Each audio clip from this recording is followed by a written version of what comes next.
নমস্কার বন্ধুরা, সবাই কেমন আছো? আশা করি সবাই ভালো আছো আর আমিও ভালো আছি। দেখো বন্ধুরা, আজকে রান্না করব পুঁই মিটুলি দিয়ে আমি চিংড়ি মাছ আর শীতকালের নতুন নতুন সবজি। তো চলো বন্ধুরা, তেলের মধ্যে আমি চিংড়ি মাছটা ভেজে নেব। ওই তেলের মধ্যেই আমি শুকনো লঙ্কা আর কালো জিরে ফোড়ন দিয়ে দেবো, তারপরে কুচনো পেঁয়াজ দিয়ে দেবো, নুন, হলুদ, জিরে গুঁড়ো আর ধনে গুঁড়ো দিয়ে ভালো করে নাড়াচাড়া করব। একে একে প্রত্যেকটা সবজি দিয়ে দেবো। এর মধ্যে দেওয়ার পরে আমি এই রান্নার মধ্যে একটু জল ব্যবহার করব না, কারণ এটা আস্তে গ্যাস কমিয়ে রান্না করলেই এটা আস্তে আস্তে জল বেরোবে।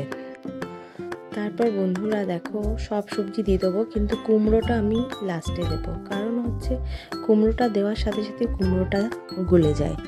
তো গলে গেলে তরকারিটা একদম পুরো ঘ্যাটা ঘ্যাটা হয়ে যাবে, তাই আমি প্রত্যেকটা সবজি একটু সেদ্ধ সেদ্ধ হালকা হলে তারপরে আমি সবার লাস্টে চিংড়ি মাছটা দেবো। দিয়ে এবার গ্যাস কমিয়ে আস্তে আস্তে অনেকক্ষণ ধরে কষিয়ে রান্না করব।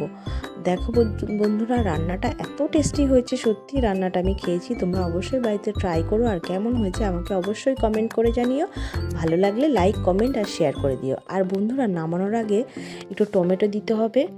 রান্নাটা যখন সেদ্ধ হয়ে আসবে তখন টমেটো দিতে হবে, চিনি দিতে হবে, আর কাঁচা লঙ্কা যে যার মতো দিও, যে যেমন ঝাল খাবে। সবাই ভালো থেকো, সাবধানে থেকো, সুস্থ থেকো। পরের আবার কোনো ছোট্ট ব্লগে দেখা হবে।